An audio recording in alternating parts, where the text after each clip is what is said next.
بسم اللہ الرحمن الرحیم۔ جو جوابات سننے کے لیے آگے بڑھ رہے ہیں وہ نمازیوں کا احترام کریں۔ گزشتہ جمعہ ایک مخلص اور نیک بزرگ نے مؤذنوں کے بارے میں کچھ اظہار رائے کیا تھا جو اچھی نگارشات سے خالی ہونے کی وجہ سے اس کا جواب کرہ اور ترش لہجے میں دیا گیا، جس سے ان کو بہت صدمہ ہوا ہے اور مجھے بھی ان کے صدمے سے صدمہ ہے۔ ہم ان کی خدمت میں دعائیں عرض کرتے ہیں، اللہ تعالیٰ انہیں مبارک زندگی دے، اللہ انہیں صحت شفا عطا فرمائے، اللہ انہیں اور اس جیسے دکھ درد رکھنے والے مسلمانوں کو تمام بیماریوں سے گناہوں سے ہمیشہ کے لیے محفوظ فرمائے۔ ان کی تحریر کے رد عمل میں اگر کوئی جملہ طیش میں نکلا ہو تو میں بھی ان کی خدمت میں معذرت خواہ ہوں۔ امید ہے انہوں نے جس طرح محبت بھرا تفصیلی خط لکھا ہے اور اس میں معافی مانگی ہے اور اپنی غلطیوں کا اعتراف کیا ہے، ہمیں بھی ان سے دعاؤں کا رشتہ ہے اور ان کے منازل مقامات صحت زندگی کی بہتری اور عذاب تکلیف بیماری سے بچت کے لیے خصوصی دعائیں کرتے ہیں۔ آپ نے جمعے کو 40,000 دفعہ استغفار پڑھنے کو بتایا۔ شیخ الاسلام ابن تیمیہ نے لکھا ہے کہ جو 40,000 استغفار توجہ سے پوری گنتی کی عادت کے ساتھ پورا کر لے، ہفتے میں ہو یا 10 دن میں ہو، ایک دن میں ہو یا 40 دن میں ہو، چھوٹا استغفار ہو یا بڑا استغفار ہو، پہلے یہی کلمہ 40,000 پڑھ لے، استغفر اللہ ربی استغفر اللہ ربی، پھر دوبارہ پڑھ لے 40,000 استغفر اللہ ربی من کل ذنب واتوب الیہ، پھر 12 پڑھ لے 40,000 مرتبہ استغفر اللہ الذی لا الہ الا هو الحی القیوم واتوب الیہ، پھر چوتھی مرتبہ 40,000 سید الاستغفار پڑھ لے اور دیکھیں کیسے بہترین دعائیں قبول ہوتی ہے، مشکلات حل ہوتی ہے، اللہ تعالیٰ کی نعمتیں اور بہتریاں آپ کو قدم بوسی کرے گی انشاءاللہ۔ اشراق کی نماز کے بعد 2 نفل چاش کی پڑھی جا سکتی ہے۔ محدثین تو اجازت دیتے ہیں کہ 2 پڑھے یا 4 پڑھے، جلدی پڑھے یا دیر سے پڑھے۔ حدیث اور سنت کے مطابق اشراق کی نماز اور ہے اور چاشت اور ہے۔ سورج نکلنے کے بعد 7-10 منٹ سے لے کر گھنٹہ سوا گھنٹے تک اشراق کا وقت ہے اور اس کے بعد 4 گھنٹے تک 3.5 گھنٹے تک چاش کا وقت ہے۔ اشراق کی 2 رکعت پڑھنا افضل اور بہتر اور سنت کے مطابق ہے، اور چاش کی کم از کم 4 رکعت، 2 کر کے نہیں، 4 اکٹھی، جیسے ظہر کی 4 سنت۔ کبھی طبیعت میں بشاشت ہے اور بھی پڑھنے کو جی چاہتا ہے تو 4 اور پڑھ لو، 4 اور پڑھ لو، 12 تک ثابت ہے۔ امام ابو حنیفہ نے کتنے صحابہ سے علم سیکھا ہے؟ امام صاحب کے متعلق مشہور ہے کہ 17 صحابہ سے ملاقات ہے اور ان میں سے چند کے نام ہیں جن سے روایت بھی ہے، جیسے عبداللہ ابن جزع زبیدی الحارثی رضی اللہ عنہ۔ آپ ایسا کریں کہ ہمارے بزرگ دوست پروفیسر عبدالشہید دامت برکاتہم کی کتاب امام ابو حنیفہ کی تابعیت اردو میں ہے، اسے حاصل کریں، اس میں تمام اسانید روایات صحابہ ان کے نام سب موجود ہیں۔ علماء نے سبز رنگ کے استعمال سے منع فرمایا کیونکہ نسوانی رنگ سفر گنبد خضرا اور ریاض الجنہ میں سبز رنگ کی کثرت کیوں ہے؟ پہلی بات تو یہ ہے کہ وہاں کوئی کثرت نہیں ہے، یہ آپ کو مغالطہ ہے۔ ریاض الجنہ میں تو پلروں کے نشان ہیں، کوئی سرخ ہے کچھ سرخ، اصل پلر جو حنانہ ہے وہ تو سفید رنگ کا ہے۔ اور وفاء الوفا میں لکھا ہے کہ 500 سال تک مقصورے کا رنگ جو تھا وہ سفید تھا۔ یہ نور الدین زنگی رحمت اللہ علیہ نے 6 صدی ہجری میں ہرا رنگ چڑھایا ہے، اور صحابہ اور تابعین کے دور میں بھی تو کچی قبر اور حجرہ عائشہ تھا، بعد میں تعمیرات ہوئی ہے۔ بہرحال قبر کا رنگ یا پلر کا یا گنبد کا وہ علیحدہ چیز ہے اور پگڑی علیحدہ چیز ہے۔ پگڑی کسی طرح بھی گنبد پہ قیاس نہیں ہے۔ پھر تو چاہیے کہ ان کے مکانات کی پگڑیاں باندھی جائے اور وہ ہری کر دی جائے۔ نبی کی اپنی پگڑی اور اس کا رنگ موجود ہے، اس کا اتباع ضروری ہے۔ جابر سے منقول ہے کہ اللہ نے حضرت کو سب سے پہلے اور اپنے نور سے تخلیق فرمایا۔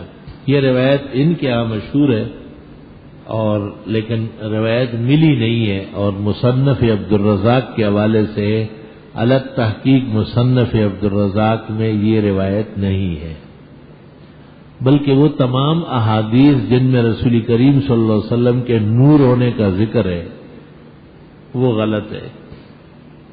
مولانا عبدالحی لکھنوی نے اس پر کتاب لکھی، اس کا نام ہے الآثار المرفوعہ فی الاخبار الموضوعہ۔ اس کے صفحہ 147 پر لکھا ہے والاحادیث التی رویت فی نور نبینا کلها موضوعہ و مکذوبہ، جو روایتیں نبی کے نور ہونے کے بارے میں سب جھوٹی اور غلط ہے۔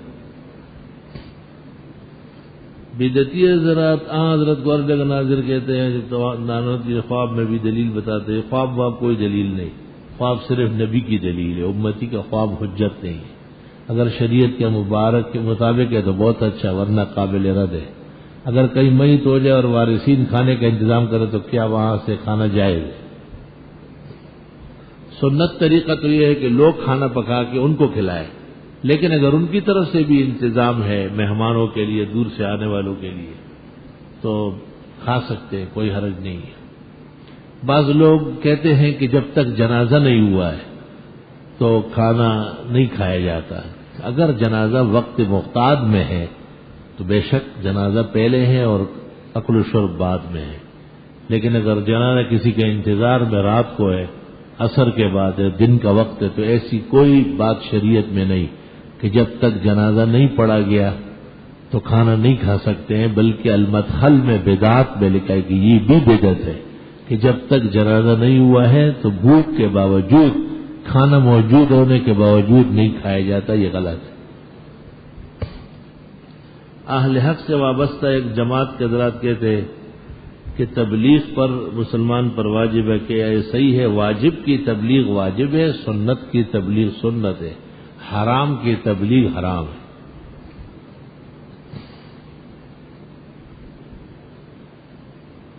لکھا ہے آپ اپنے مناظرے اقصى العلوم کے ویب سائٹ پر ڈلوا دیں تاکہ ہمیں فائدہ پہنچے۔ اچھی بات۔ کیا ذکر دل میں کیا جا سکتا ہے؟ اصل ذکر تو وہ ہے جو دل گویا ہو جائے، یا زبان سے ضروری ہے، زبان سے بہتر ہے، اور دل کا ذکر اصل ہے۔ اکثر گاڑی چلاتے ہیں، کسی محفل میں دل میں ذکر کرتا ہوں، وعظ نصیحت کے دوران دل میں ذکر منع فرمایا ہے۔ یہ وعظ اور درس کی توہین ہے، بلکہ دل، دماغ، زبان، آنکھیں سب متوجہ کرنی پڑے گی۔ ابھی تقریر کے دوران ایک افغانی بزرگ آئے، ہمارے بزرگ ہے، بہت ہی نیک صالح ہے، لیکن بدقسمتی سے موقع محل نہیں جانتے، سب کے سامنے کھڑے ہو کر 2 رکعت پڑھ لی۔ اس بزرگی میں عقل کی بھی ضرورت ہے، سارا جہان واز سننا ہے، یہ 2 رکعت پڑھ رہا ہے، یہ کون سی 2 رکعت ہے؟ فضول بات ہے۔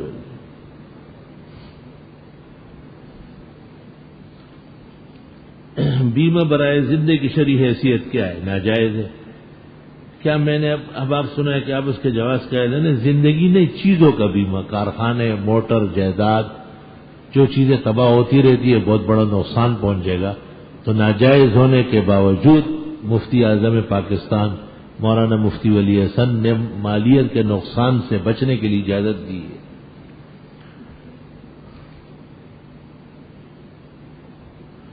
بندہ آپ کا معتقد ہے اور کوشش کر کے ہر جمع حاضر ہونے کی صحیح کرتے ہیں۔ سلسلے میں گزارش کرنی تھی کہ واعظ و خطبے کے دوران سنتوں کا وقت بہت قلیل ہے، اس کو بڑھا دیں گے، جس کی وجہ کچھ پریشانی سامنے آتی ہے۔ بندے نے سنا ہے کہ آخری دور میں واعظ طویل و نماز مختصر ہوا کرے گی۔ اس ضمن میں صرف یہ گزارش ہے کہ برائے مہربانی مذکورہ وقت میں تھوڑا سا اضافہ فرمائیں۔ خطبہ جتنا ہمارا مختصر ہے شاید کئی مختصر ہو۔ دونوں خطبے جو عام خطبے ہیں ان کا 1 ثلث ہے، 1/3 ہے. اور نماز میں جو قرات ہوتی ہے کوشش تو کرتے ہیں کہ سنت قرات ہو، جیسے آج سورہ اعلی و غاشیہ پڑھی ہے، جمعے کی یہی قرات سنت ہے. فقیہ الہند اور محدث الہند مولانا رشید احمد گنگوئی سے کسی نے پوچھا ہے، جنہوں نے دیوبندیوں کو بدعات سے باز آنے کی تعلیم دی ہے، کہ ایک خطیب ہر جمعے کو سورہ اعلی و غاشیہ پڑھتے. حضرت نے لکھا سنت ہے، پڑھ سکتے ہیں، اچھی بات. آپ کی گزارشات سر آنکھوں پر، اور ایک بات آپ کی درست ہے کہ سنتوں کا وقت تھوڑا سا بڑھ جائے تاکہ یہ زیادہ آرام سے پڑھنے والے بھی فارغ ہو جائیں. اور دوسری گزارش یہ ہے کہ لوگوں کو بھی سنت خطبے کے لیے کنٹرول سے پڑھنا چاہیے. وہ بھی یہ ذمہ داری سمجھے کہ ایک اہم مہم کام باقی ہے، اور دونوں قابل اصلاح ہے. سنتوں میں بھی معمولی سی چستی چاہیے، اور وقفہ جو سنتوں کا ہے وہ بھی 5-6 منٹ ہو تو انشاءاللہ خیر ہوگی. باقی خطبہ اور نماز کے درمیان جو مناسبت ہے کہ خطبہ مختصر ہو، اس سے مراد عربی خطبہ ہے، تقریر مراد نہیں ہے. اور نماز اس سے بڑی ہو، شاید اس پر جس طرح عمل یہاں ہے پوری دنیا میں نہیں ہے، الحمدللہ. اور عمل کوئی ہمارا احسان نہیں ہے، ہم پر فرض ہے کہ جو علم اللہ نے دیا ہے اور جو احادیث اور فقہ معلوم ہے اس کے مطابق چلے. آپ خواب میں کسی آدمی کو مرا ہوا دیکھنا کیسا ہے؟ اگر وہ بیمار ہے تو اندیشہ ہے، اور اگر وہ صحت مند ہے تو ممکن ہے آپ کی اس سے محبت زیادہ ہو. بہت ممکن ہے کہ اس کی عمر بڑھ رہی ہو، بہت ممکن ہے کہ اس نے کھانا زیادہ کھایا ہو، بہت ممکن ہے کہ آپ کو ان کے بارے میں بدگمانی ہو. تو توبہ استغفار کر لے اور اس شخص کے لیے صحت کی اور عمر کی برکت کی دعا کر لے. عشاء کی کل کتنی رکعت ہے؟ 9 رکعت ہے، 4 فرض، 2 سنت، 3 وتر، جو ہر مومن کو پڑھنا ہے، اور اس سے چارہ کار نہیں. باقی عشاء سے پہلے 2 یا 4، یا عشاء کی 2 سنتوں کے علاوہ 2 اور 4، یا بعض لوگ غلط فہمی میں وتروں کے بعد 2 رکعت پڑھتے اور 17 پورا کرتے. یہ غلط طریقہ ہے. مولانا اشرف علی صاحب نے لکھا ہے 17 رکعت کا سن کر ہی عوام عشاء سے بھاگ گئے. 17 رکعت تو پورے رمضان کی 20 تراویح ہے. جس نے 17 رکعت کی بات کہی ہے وہ مجرم ہے خدا اور رسول کا، اور اس شخص کی وجہ سے لوگ عشاء نہیں پڑھتے. مسلمانوں کا فرض ہے کہ وہ یہ اعلانات کرے کہ بھائی عشاء کے 4 فرض، 2 سنت، 3 وتر، یہ ضروری ہے. اس سے آگے اس سے پیچھے اختیاری ہے. طبیعت چاہے تو 17 رکعت کیا 200 رکعت پڑھ لے. امام ابو یوسف سے 200 رکعت سادے تھے. 8 قیام اللیل، 12 رکعت تہجد، 20 رکعت تو یہ ہو جائے گی. 20 رکعت اوابین مغرب و عشاء میں، 40 یہ ہو جائے گی. بہت ساری رکعتیں آپ پڑھ سکتے ہیں، مگر اس کے لوگوں کو تعلیم نہ دیا کرے. یہ عشاء کی نماز کا حصہ نہیں ہے، تاکہ وہ عشاء کی نماز سے فرض و سنت و وتروں سے تو نہ جائے، کم از کم اس پہ تو قائم رہے. عشاء کی 17 رکعت کا قول بالکل ڈھکوسلا، غلط، خلاف سنت و فقہ ہے، اور اس کا رد ضروری ہے. حضرت زینب کا جنازہ کس نے پڑھایا تھا؟ حضرت زینب رضی اللہ عنہ آپ کی بیٹی تھی، اور آپ نبی و پیغمبر ہیں. آپ کے ہوتے ہوئے کوئی جنازہ پڑھا سکتا ہے؟ عام نماز نہیں پڑھا سکتا. اذا كنت فيهم فاقمت لهم الصلاة. بہت ممکن ہے کہ اس وقت جنازہ مشروع نہ ہو. سورہ بقرہ کے اندر یا ابراہیم کا لفظ ہے، جبکہ پورے قرآن مجید میں صرف ابراہیم کے نام سے پکارا گیا. اس کی کیا مصلحت ہے؟ اللہ تعالیٰ کی مرضی ہے. تمام انبیاء اور مرسلین کو یا موسیٰ و یا عیسیٰ و یا داؤد انا جعلناک خلیفۃ فی الارض، یا عیسیٰ ابن مریم، اور ابراہیم علیہ السلام کو ایک دفعہ کہا ہے. ہمارے پیغمبر کو کبھی بھی یا محمد نہیں کہا، یا ایھا النبی کہا، یا ایھا الرسول کہا. یہ اللہ کے تکوینی اسرار و حکم ہے.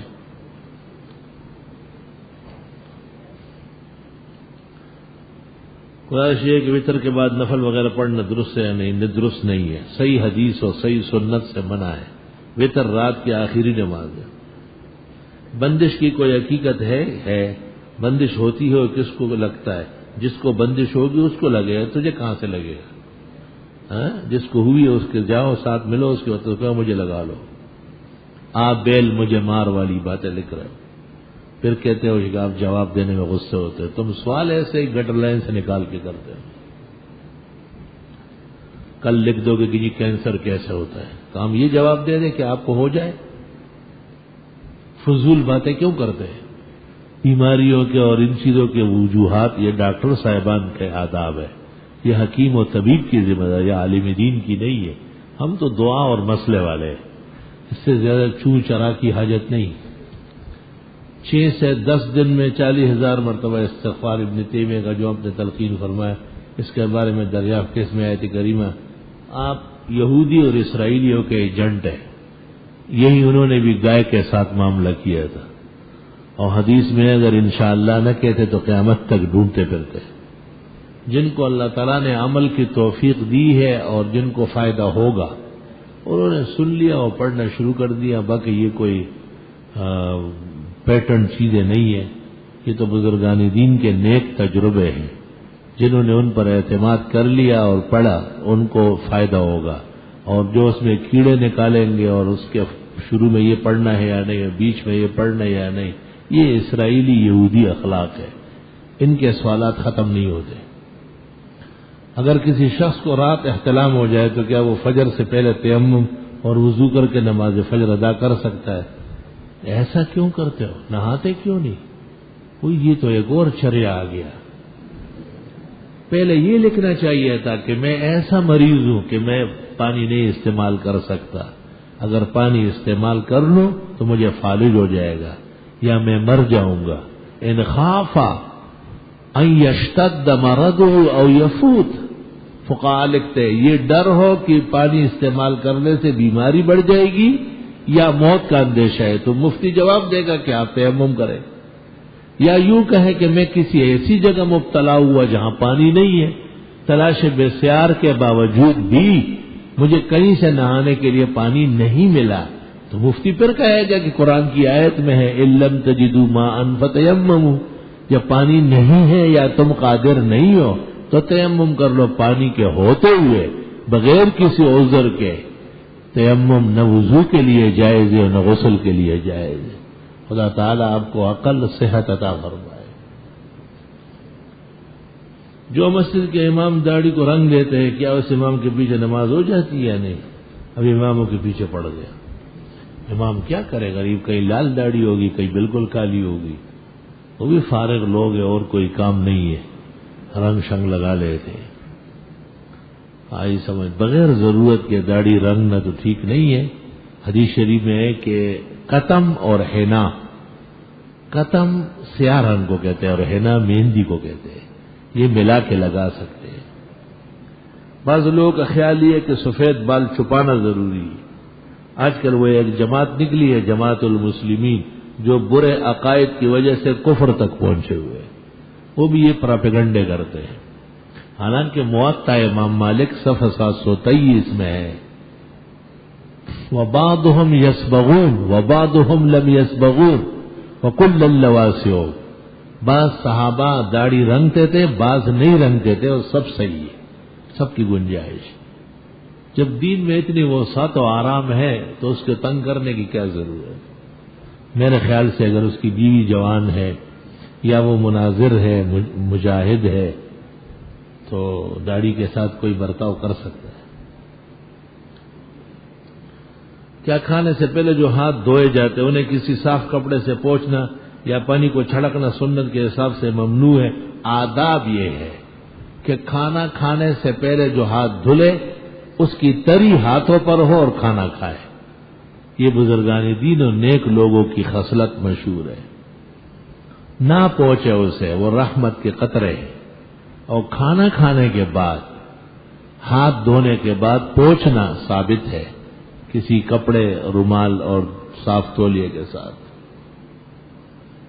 تاہم اگر کسی کو بے چینی ہے یا جسم ایسا ہے، طبیعت زکامی ہے، سردی لگ رہی ہے، تو بے شک کھانے سے پہلے بھی ہاتھ پہنچ سکتے ہیں، کوئی نافرمانی نہیں ہے، بہتری اور غیر بہتری کی بات ہے۔ جمعے کے دن دوسری اذان کا جواب دینا ضروری نہیں، منع ہے، فتاوی شام میں ہے وَإِجَابَةُ الْأَذَانِ حِينَ يَزِمُّ مَكْرُوهَةٌ، اذان ثانی کا جواب دینا منع ہے۔ جوتے پہن کر وضو کرنا کیسا ہے؟ صاف جوتے ہو تو پہن سکتے ہیں۔ اگر نماز میں صف خالی ہے یا کوئی نماز توڑ کر چلا جائے تو صف کے لیے کیسے آپ پچھلا آدمی قدم بڑھا کے آگے ہو جائے، اور یہ قدم بڑھانا ایک قدم بڑھا یا دو تین بڑھا، یہ جائز ہے، صف بنانے کے لیے ثابت ہے۔ قرآنی وظائف کی کتاب کو بغیر وضو کے ہاتھ لگا سکتے ہیں۔ قرآنی وظائف صرف آیتیں ہیں اور دعائیں ہیں، تو وہ قرآن کے حکم میں ہے۔ جیسے پورے قرآن کو بغیر وضو کے ہاتھ لگانا جرم ہے، اس طرح کوئی سورت اور آیت کو بھی بغیر وضو کے ہاتھ لگانا جرم ہے۔ تاہم اگر وہ تفسیر کے رنگ میں ہے اور تشریح ہے اس کے ساتھ اردو میں یا کسی بھی زبان میں، تو ہاتھ لگا سکتے ہیں بغیر وضو کے۔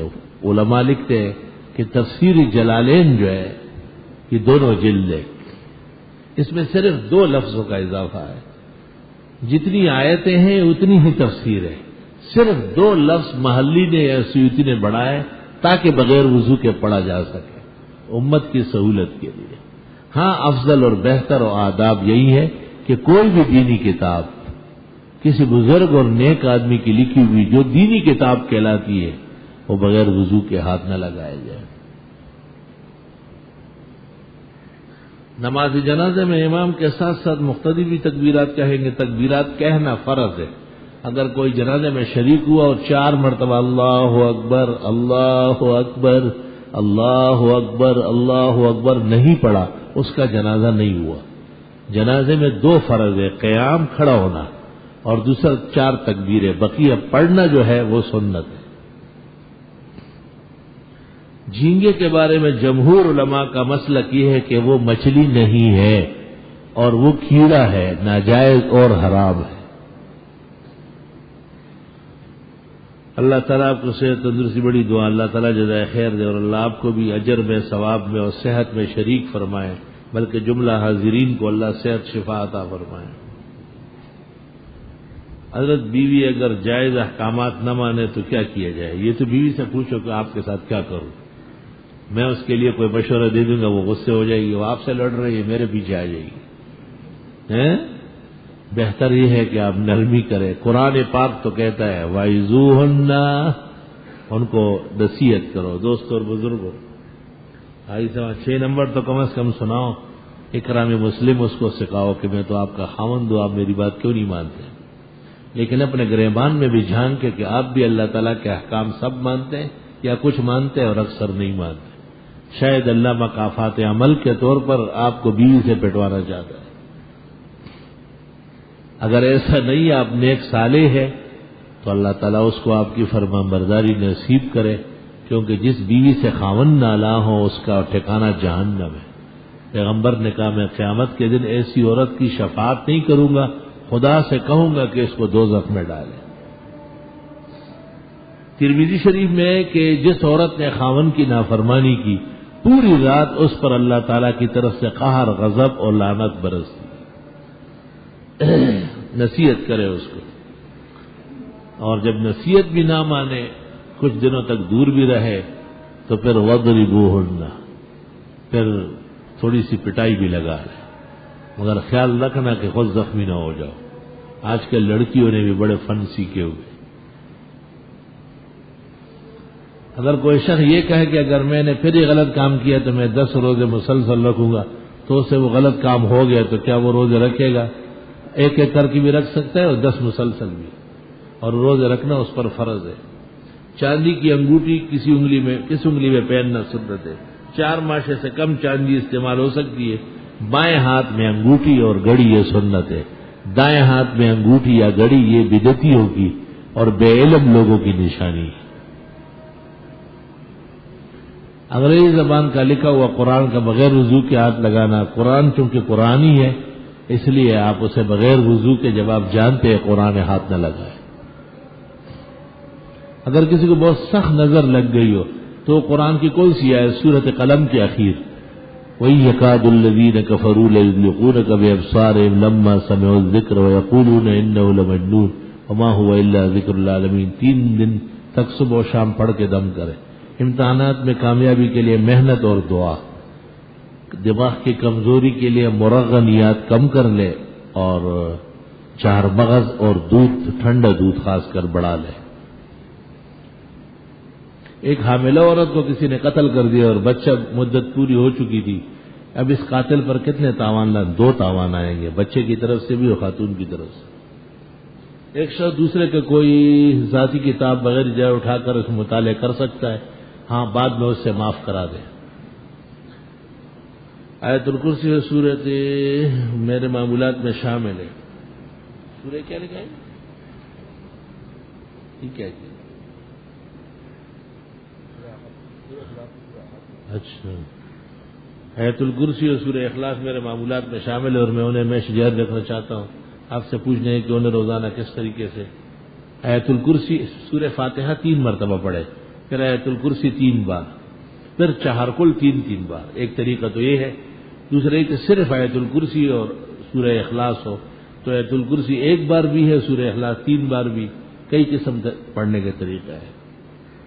علماء کی فضیلت زیادہ ہے یا شہداء کی، علماء کی، جبکہ شہید سے حساب کتاب نہیں ہوتا، اس طرح علماء سے بھی نہیں ہوگا۔ شہید تو خود ہی معاف ہوگا اور علماء پوری امت کو معاف کرائیں گے۔ نبی نے شہداء کو اپنا قائم مقام نہیں کہا، علماء کو کہا ہے، اور شہداء جیسے نبیوں سے نیچے ہے، اس طرح علماء جو واقعتاً اللہ کے ہاں علماء ہو، کملاء و فضلاء ہو، ان سے بہت نیچے ہے۔ وتر کے بعد 2 سجدے کرے اور ابن 5 مرتبہ سبوح قدوس پڑھے، سجدوں کے درمیان میں آیت الکرسی پڑھے، اس کی بڑی فضیلت ہے۔ بالکل جھوٹی بات ہے، ایسی کوئی روایت نہیں، بالکل جھوٹی روایت، بالکل جھوٹ بول رہے ہیں آپ۔ سجدے اور سجدوں میں دعا منع فرمائے، عالمگیری جلد اول فصل فی السجدات میں ہے۔ عوام دیکھے جاتے نماز پڑھ کر دعا مانگتے مانگتے سجدے میں جاتے، فرمائے ان کو منع کر دیا جائے، یہ بے دینی اور بدعت ہے۔ اگر کوئی طالب علم معاشی اعتبار سے کمزور ہو تو تعویذ اجرت لے کر اپنے معاش تعلیم تعویذات پر اجرت لینا جائز ہے، بشرطے کہ جائز کاموں کے تعویذات ہو۔ خاندان میں اچھا مولانا اشرف علی کیسے عالم تھے، بہت بڑے بزرگ، نیک صالح، ایک امت کے برابر تھے۔ خاندان میں اتحاد و اتفاق کے لیے کوئی وظیفہ بتا دے۔ سورہ تغابن 41 مرتبہ پڑھ کر دعا مانگے، کسی مشروب پر دم کر کے اسی کو کھانے پینے میں دونوں طرف کے استعمال کرے، آپس میں محبت ہو جائے گی۔ اللہ، قوت قلب کے لیے کوئی وظیفہ، اور بچہ بہت زیادہ روتا ہے اس کے لیے بھی کوئی وظیفہ۔ قوت قلب کے لیے یا قوی القادر المقتدر ہو، قلبی و قلبی، صبح و شام 7 مرتبہ دائیں ہاتھ پر پڑھ کر کندھے پہ رکھ کے دل کی طرف آتے رہے۔ اور بچے کے لیے پیر یا بت کو عصر مغرب کے درمیان میں سورۃ والعصر بغیر اعراب و نقطوں کے لکھ لے اور اس کو گلے میں ڈالے، خیر ہو جائے گی۔ خواب میں زیارت نبوی کے لیے درود شریف بہت پڑھنا ہے۔ معراج کا واقعہ قرآن مجید کے کون سے پارے میں؟ 15واں اور 27واں، سورہ بنی اسرائیل اور سورہ نجم۔ سورہ کہف جمعہ کے روز پڑھنے کی فضیلت اگر شب جمعہ میں پڑھے نہیں، جمعہ کا دن شروع ہوتا ہے سورج نکلنے کے بعد، اعمال صحابہ کے یہ ہے، اور جمعہ مکمل ہو جاتا ہے زوال کے اوپر، یعنی جب وقت جمعہ ختم ہو گیا جمعہ پورا ہو گیا۔ اس لیے علماء کہتے ہیں کہ بعد الجمعہ جو جنازہ و تدفین ہوگی اس کو جمعہ نہیں ملے گا۔ ہاں، بعض علماء کا یہ خیال ہے کہ پہلے یعنی جمعرات کو جیسے ہی مغرب ہو جائے تو جمعہ شروع ہے، تاہم بہتر و افضل یہ ہے کہ یہ کام جمعہ کی نماز کے آس پاس ہو۔ اللہ تعالیٰ آپ کے علم میں زندگی برکت دے، اور ایک آپ کا سایہ دیر تک ہمارے سر آمین۔ جزاکم، دعا کی درخواست ہے کہ میرے بہنوئی کی دعا فرمائے، اللہ تعالیٰ انہیں شفا عطا فرمائے، اور پریشانیاں ہیں اللہ تعالیٰ سب پریشانیاں دور فرمائے، اور خوب اپنے شان سے اور بارگاہ اقدس سے آپ کی اور ہم سب کی پریشانیاں دور فرمائے۔ حضرت ہمارے ہاں ایک قریبی عزیز محمد صدیق اور ہڈیوں کا کینسر ہو گیا ہے، آپ سے صحت اور ایمان و عمل کی سلامتی کے لیے دعا ہے، آمین۔ حضرت میرے لیے دعا فرمائے، آمین۔ والد صاحب کو دل کا عارض ہے، اللہ صحت شفا دے، اللہ آپریشن کامیاب فرمائے. تمہاری رحمت برسان پاکستان کے طویل عمر میں انشاءاللہ 313 مساجد کی تعمیر کا ارادہ ہے، اور اب تک 3 مساجد تعمیر ہو چکے الحمدللہ. اس سال 24 مساجد کام شروع ہے. دعا فرمائے اللہ تعالیٰ، اللہ پاک آپ کی محنت قربانی قبول فرمائے. ہمارے گھر کی چھت جو کہ بند رہتی ہے، اکثر پتھر اور اینٹیں گرنے کی آوازیں آتی ہے، اس کی وجہ سے بچے ڈر جاتے. کچھ پڑھنے کے لیے دعا بتائے. بہتر تو ایک اس میں کوئی لوگوں کو ڈالے کہ وہ رہے. خانہ خالی رات دیو می کی رات، خالی گھر کے تو نقصانات بہت ہیں. میری شادی کے لیے دعا فرمائے آمین. کوئی اچھا رشتہ اللہ نصیب فرمائے، اللہ خوشگوار پائیدار رشتہ دے. جناب سے درخواست ہے کہ اللہ سے میری لیے رزق کی برکت کے لیے دعا کریں، اور حاضرین سے بھی درخواست ہے اللہ پاک سب کے حق میں دعا قبول فرمائے، اور بالخصوص آپ کی پریشانیاں دور فرمائے. الحمدللہ رب العالمین. نستغفرک اللہم ونسألک السلام والعافیہ. لا الہ الا اللہ وحدہ لا شریک لہ، لہ الملک و لہ الحمد وعلی کل شیء قدیر. جس نے لکھا ہے کہ 313 مساجد بنانی ہے، ان کے لیے بھی دعا کرے کہ اللہ ان کو اور توفیق دے، اور یہ مساجد سب اہل حق کی ہو، توحید و سنت کی ہو، اور اللہ ان کے یہ خیر پوری دنیا میں مسلمانوں کے لیے فائدہ مند بنائے، اور ان کی 28 پشتیں گزری ہوئی اور 28 پشتیں آنے والی اس کی برکت سے معاف فرمائے، اور ان کے خاندان اور گھرانے میں قیامت تک نیک لوگ صالحین پیدا فرمائے. مسلمانوں کو اللہ تعالی مساجد مدارس کی تعمیر اور تزیین اور اس کے احکام اور ان کے نشو و نما اور ان کے قیام اور دوام کے لیے خوب توفیق رفیق فرمائے. اللہ تعالیٰ ہم سب کی مساجد مدارس اور جتنے مسلمان ہیں جہاں کہیں وہ عبادت اور درس کے خواہاں ہیں، وہاں اللہ بہترین مساجد اور مدارس تعمیر کروائے اور مسلمانوں کو ولولہ نصیب فرمائے. اللہ بندوں کی نیک کمائی نیک راستوں میں صرف فرمائے. اللہ تعالیٰ ان تمام بیماروں کو صحت شفا دے جنہوں نے درخواست کی، ان تمام پریشان حالوں کی مدد فرمائے، ان تمام کے بیماروں کو صحت و زندگی دے، اور جن کی اولاد نہیں نیک صالح اولاد دے. جنہوں نے رشتے کے لیے دعا کی اللہ ان کو خوشگوار اور پائیدار ایمان و نیک عمل سے لبریز اور آراستہ پیراستہ رشتہ عطا فرمائے. جن کے کاموں میں کاروبار میں گھٹن ہے اللہ اپنے خزائن رحمت و احسان سے ان کی مدد فرمائے. وصلی اللہ تعالی علی خیر خلقہ محمد و آلہ و صحبہ.